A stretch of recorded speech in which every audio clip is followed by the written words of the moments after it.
Hello, welcome to Monday Quilt Chat. This is Sherry. Thanks for stopping by here to chat with me today about all the quilty things and what's going on in my quilty world and such. So we're just going to chat about whatever comes to my mind. This is always a very unprepared video, as many of my videos are unprepared, but I kind of like to be my authentic self, and what you see is what you get. You either like it or you don't, but many of you do like it because we just turned over 9,500 subscribers, so yay! By the way, if you're watching this video right now and you see the word subscribe anywhere on your screen, please touch it and hit the all selection there, and you will never miss a lessons learned video. So that would be very much appreciated. And if you like what you saw during this video, then give me a thumbs up at the end, and always wait till the very end if you can. That helps me out a lot. A lot of people talk about, not skipping the ads. I skip ads all the time when I'm watching my YouTube subscriptions. So, if you ain't got time to watch an ad, skip the ad. Or better yet, sign up for YouTube Premium. I think it's $10.99 a month now.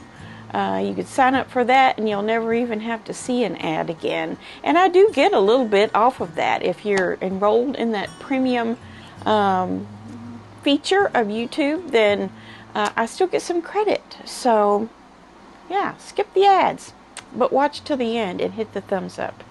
Please and thank you. Alright, so this weekend, what happened this weekend? I got my other barn star done, as I promised myself on Friday, after Finish It Friday. And speaking of Finish It Friday, I have to give a public apology to Diane for sending me her lovely finishes. I talked verbosely about them, but did not show the pictures. So there will be a little rerun on Diane's submission for Finish It Friday this week on Finish It Friday. So, sorry. I did send her a little note as well to let her know right away that I had forgotten her photos. And some of you noticed it too and commented to let me know. Our friend Ernest, he was quick to let me know as well, thank goodness. So nothing much I could do about it at that point, but at least I had a chance to get an apology out to her and try to redeem myself a little bit. This weekend I did that other Barn Star sampler block number 8. We had 2 of those. I did not get that off my wall to bring over here, so I'll show it on Friday, and I'll show all this stuff on Friday that I had my hands in this weekend. I made a little pin cushion. If you're not on not Instagram, but the Facebook group, go join that, and you can kind of see a little bit ahead of time what I'm working on. Sometimes I'll post some little clues on there as to what I'm working on, or maybe just show you what I just did or whatever. And I encourage you all to continue to do that as well with your projects that's going on. If you're a member of the Lessons Learned Facebook group, then go over there while you're sewing and just tell us what you're up to. We all love to see what everybody's doing, don't we? So I made this little pin cushion, and it's just so cute and compact. I really love it. It's about a 3-inch square. The pattern that I used was from Carolina Moore, and she has a website, and she also has a YouTube channel, and you can go on her website and get free patterns, and some you can buy as well.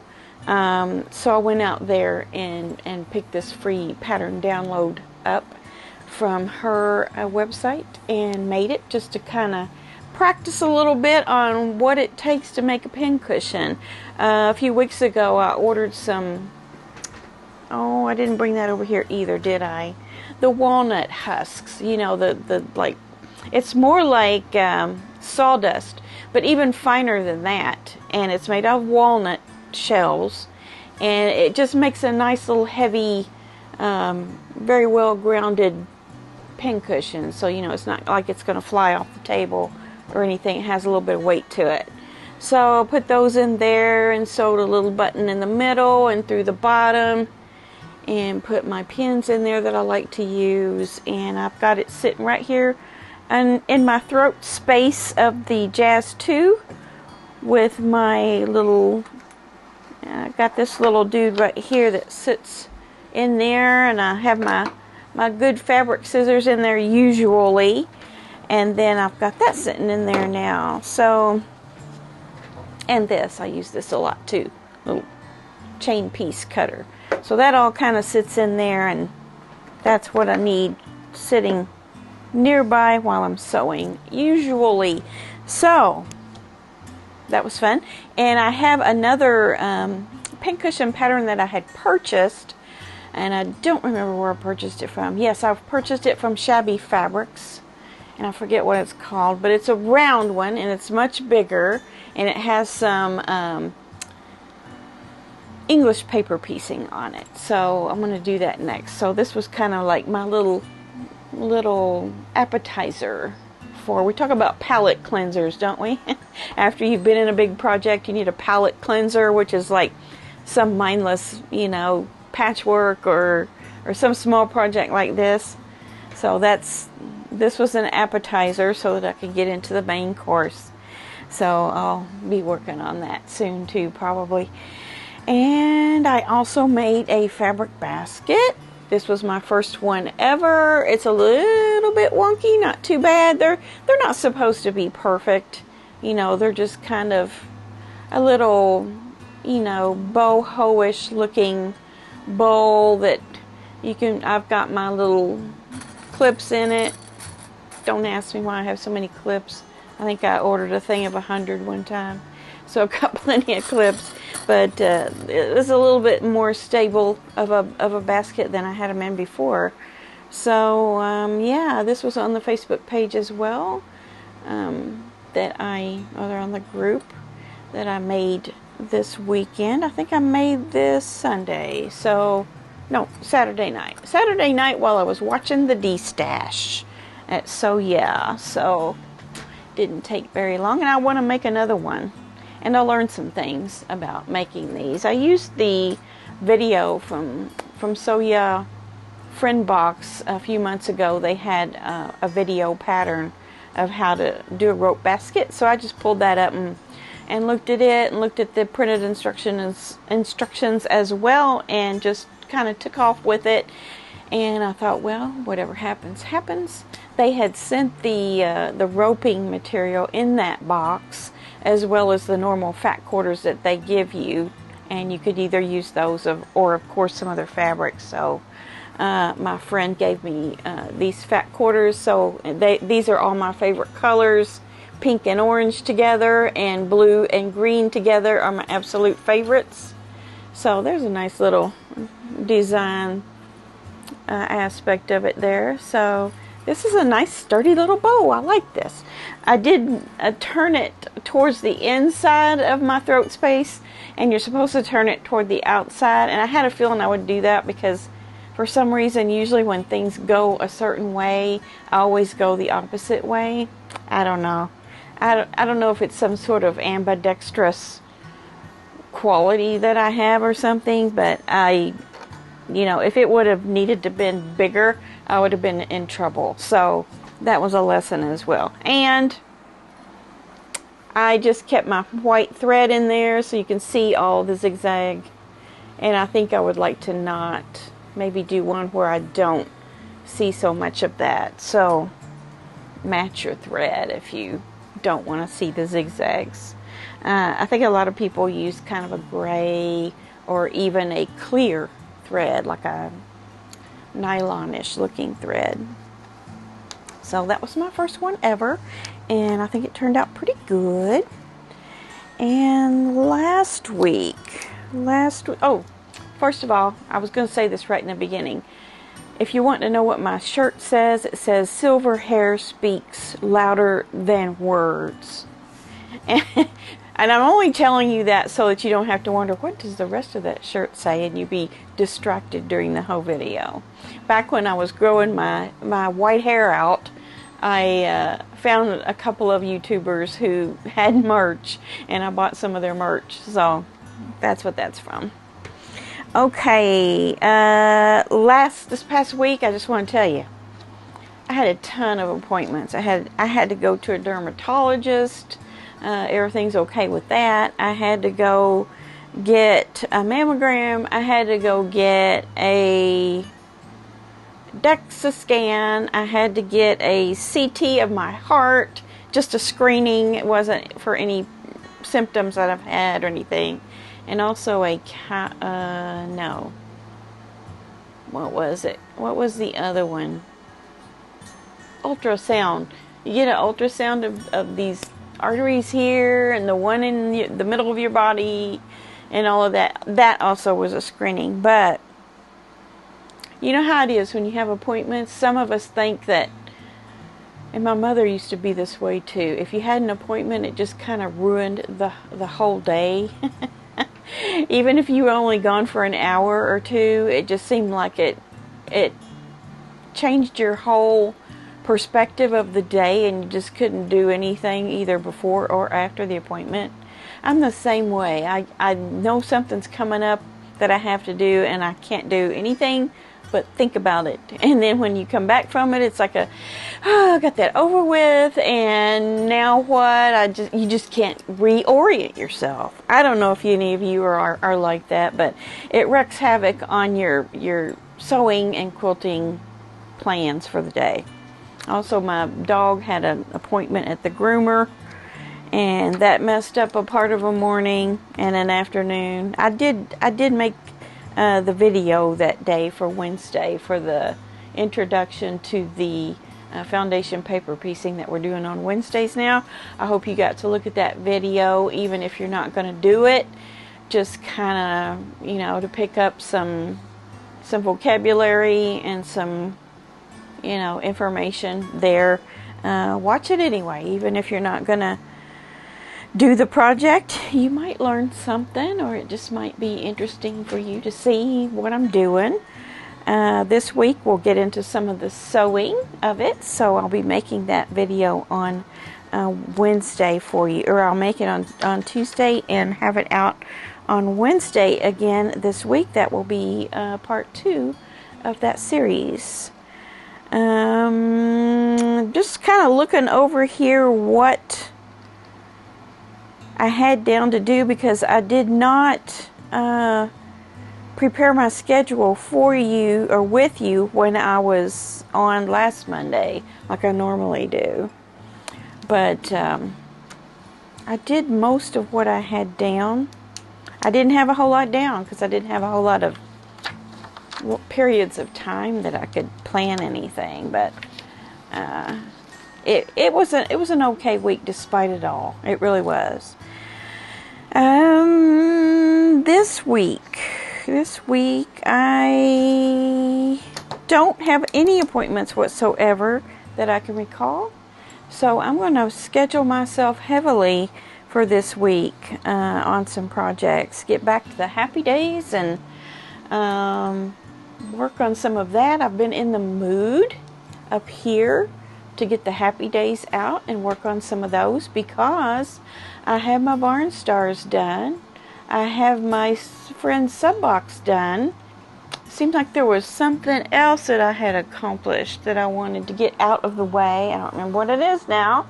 I did a little couple little fun projects here I just showed you, and now I'm kind of thinking, hey, what is it that I have to do? Well, I've got some quilts basted that I need to do some free motion on. I'd like to do at least one of those. And I have the duster I could work on, and the happy days. And the happy days is kind of jumping out. Like, I think I want to get that out and work on some of those. So stay tuned for Finish It Friday. See what I do. I'm just going to leave it a big secret again, like I did last week. But I feel like I'm going to be productive this week, like super productive. We'll see. Tune in. We'll find out. Here's the quilt for the week. It's called Iris. And you can guess why it's called Iris, because that right there is an iris. It's a beautiful iris. Look at that. And look at all the quilting they did. They did some apple core. This is called apple core, right? They did a quilting design in that, and then a wavy design. And then that one at the bottom, I can't tell in the camera what that is. Oh, it's overlapping circles. And there's a lot of other free motion in there on the iris petals. Very, very nice. Here's a little better look at that. Very pretty. This is by Kathy Koch, K-O-C-H. That might be Cook. I know somebody named Cook that has that spelling, from Middlebury, Indiana.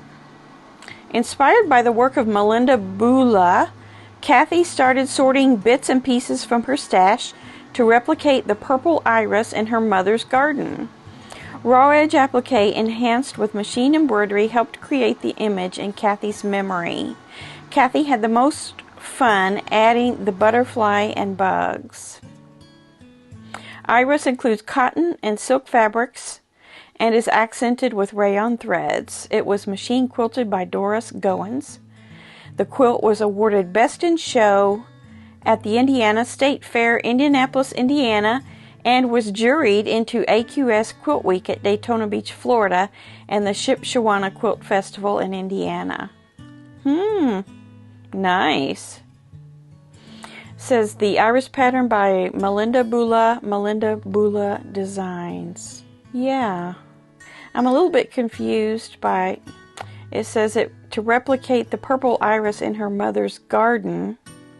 And then she says to create the image in Kathy's memory. Oh, in her own memory. I was thinking somebody died. Oh gosh. Yeah. And quilted by Doris Goins. This is the quality of quilt that you see in at Paducah. Well, all of these are. So there's the calendar for this week and the quilt. And I wanted to go over with you all quickly some of the highlights of the American Patchwork and Quilting. During the summer, we don't get as many episodes, and it's been a while since I've done one. If you watch Pat Sloan, she mentioned that she has a quilt in this magazine, in this issue. So let's see if we can find it. And on the way, I'm going to point out some other things. I noticed that, now this is a Riley Blake ad, but look at this. Look at that quilt kit called Porch Swing. I love that. I might be looking for that on sale somewhere. I don't think that it says when it's coming out, but it's probably out already if it's in this magazine. Okay, let's see here. How to match prints for quilt backing. That could be useful. If you've got a big print that you want to use for quilt backing, but you have to piece it, and you want that piecing to disappear, then there's some tips in here on how to do that. I can see myself needing to brush up on that. I have matched myself, and some of you who've done garment sewing, you know what it is to match a seam. But I'm sure there's some suggestions in there I could use. Here it is. I think this is Pat's. Let's see. She made this out of, yes, it was designed by Pat Sloan. I think she maybe had some help making it. It says Machine Quilter Linda Leathers Rich, designer Pat Sloan. Yeah, maybe she did make it, but it's made out of batiks, and there's a row of pumpkins going across. Very pretty. Batiks will give you that natural look with all those dyed fabrics. Here it is just printed out. That's about what it looks like. Nice pattern. There's some options on here for your appliques, the blanket stitch, or the zigzag stitch on those pumpkins. Yeah, that's what I would do. I would do one of those two. Let me see if there's anything else in here that I wanted to point out. I'll tell you, magazines just aren't as voluminous as they used to be. They'll have a few articles and a couple of patterns and a lot of ads. But it's all got to get paid for somehow. Here's a cute, now this is geared toward Halloween, but you could make this in other colors. It's pumpkins and cats. I think that's cute. You can go a whole different color scheme with that. Like, for example, you could take that cat pattern and make this sofa pillow with it. That's cute what they use there. It says free pattern, allpeoplequilt.com/309. I'm not sure what that means. A lumbar pillow. Purrs and pumpkins. Cute, very cute. And then the other what is wrong with me? The other issue that I have is from Quilter's World. And I got this to come to the mail. I was on some site, some online quilting site, and I had purchased something, and it popped up that you could get a free issue of this. And then if you did that, then you get 6 more issues for $1.99 a piece or something like that. I think that was from either Annie's catalog or Quilt in a Day, or I'm not sure. I'm online all the time buying stuff for quilting. So it was something that popped up after I had paid or just before I paid for what I bought. So I don't remember. Quilter's World. Let's see what we have in here. There's another autumn quilt. Sunflower. That's cute. You could also do those for another month, another season, and like spring, and make pink and yellow and lavender. Or you could do summer and do some deeper colors. That is by Wendy Shepherd. She's good at designing patterns. Here's an orange and white quilt. Cheese and Crackers is what it's called. That's pretty cool, isn't it? And here is a maple leaf wine. Pattern is included in there. I like this. Chestnut Grove. That's really pretty with the dark background. That one's also by Wendy Shepherd. I'd like to make that. I would like to make that one. I might look into that. Sporist Floor. Sporist Floor, like as in spores, mushrooms. That's cute, isn't it? If you're into mushrooms. Kind of look like trees. That one does. It kind of looks like a tree. The rest of them look like mushrooms. But I know there's all kinds of mushrooms and of all different shapes. This is pretty. Harvest Stars. It's a table topper. Very pretty for fall. Lots of little stars there.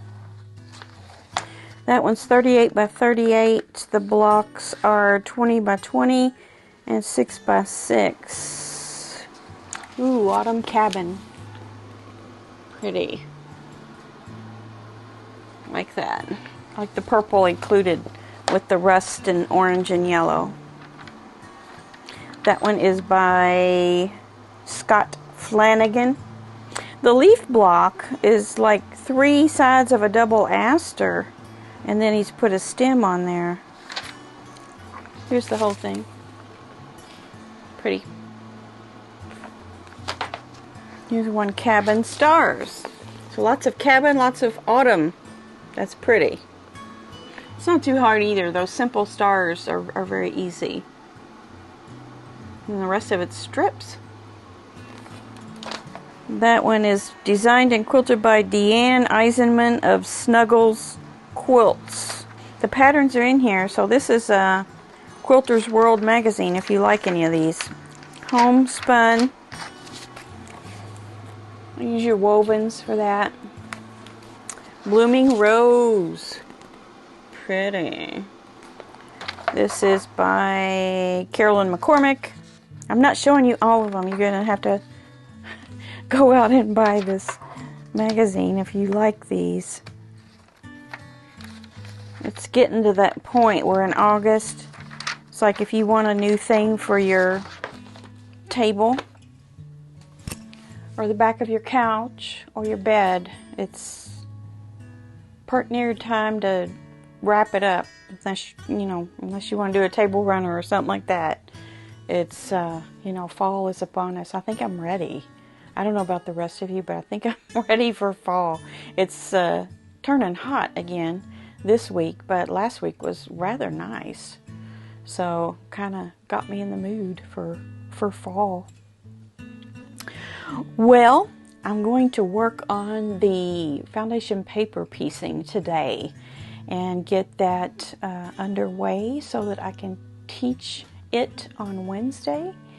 And that's my main goal until that video comes out. So I'll get into the other things I have going on Wednesday, Thursday, and Friday and beyond. And I hope you guys have a great week of productive quilting and sewing. And come back here on Wednesday and see how that FPP episode turns out. And then back here again on Finish It Friday to see what we've gotten done. So I think that's all I wanted to go over with you today. Thanks for listening to all my jibber jabber. And I hope I've motivated you as well to pull out some of that beautiful fabric that you have on your shelves and pick out a pattern and just start cutting. All right, so a little bit every day if you can, and we'll see you back here on Wednesday. Bye.